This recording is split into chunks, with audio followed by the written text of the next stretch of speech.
Hi, this is Matt from tracymac.co.uk, and here's the Panasonic Lumix TZ4, which is one of the newer Lumix cameras from Panasonic. This one is the, as I say, the TZ4, which has a 10 times optical zoom and also a 28mm wide angle function. So if we just unpack the camera initially, on top we have a CD with some software and the USB driver and the manual. A series of cables which we'll look at in just a second. Let's take a look at the camera itself very quickly. And not the smallest of cameras, but bear in mind that it does have the 10 times zoom, but let's look at that in more detail in just a second. So we also have a number of cables which we'll look at very quickly. We have a video output cable with a proprietary connector on the other end so that we can output to TV along with audio. There's a USB cable again with a proprietary connector on the other end. Okay, so also in the box we've got the battery, which is a 1000 mAh 3.7 volt battery, which I'll just install in the camera. That goes in the bottom here, like that, which is next to the SD card slot, which is SDHC compatible. We'll come back to that in a second. There's a wrist strap so that you don't drop the camera,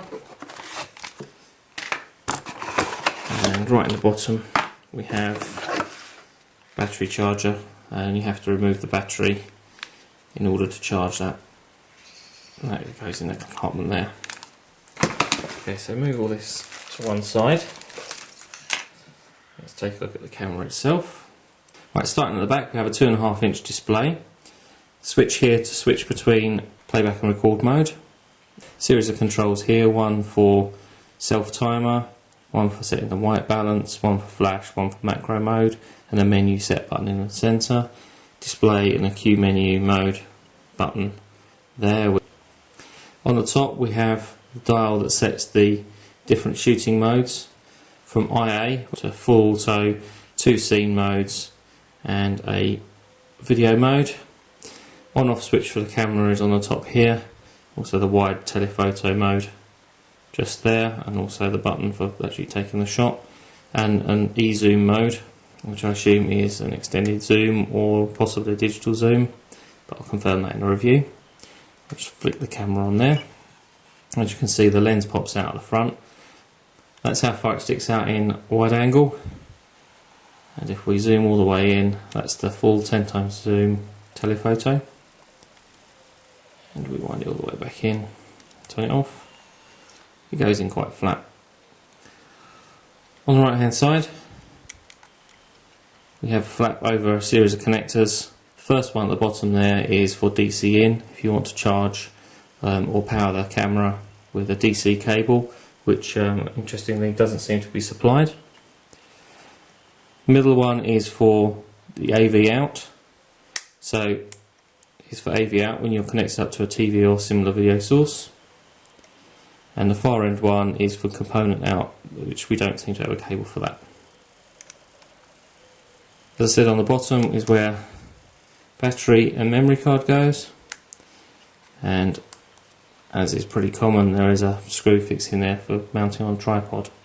So specification is an 8.1 megapixel sensor, 10 times zoom, goes all the way from 28 to 280 millimeters. It's a Leica lens. ISO setting will go anything from 100 to 1600 ISO, and it has a high sensitive shooting mode at 6400 ISO. Shutter speed from 1/2000th of a second all the way up to 60 seconds. Lots of different shooting modes that are too many to mention on the video here, but I'll list those on the review later. SD and SDHC compatible. Maximum still image size is 3264 by 2448 pixels, and the maximum video size is 848 by 480, and that will shoot at 30 frames a second. That is USB 2. As I mentioned, there is an intelligent auto mode, intelligent ISO, and also an image stabilization mode. And as I said, that AI setting is an intelligent auto mode. It also works with intelligent ISO, Venus Engine 4 processor. On the front we have the flash and obviously the lens, and this is closed at the moment, has a flap over the lens to protect it when it's closed. So I'm going to be using the camera over the next few days and hope to have a review online pretty soon.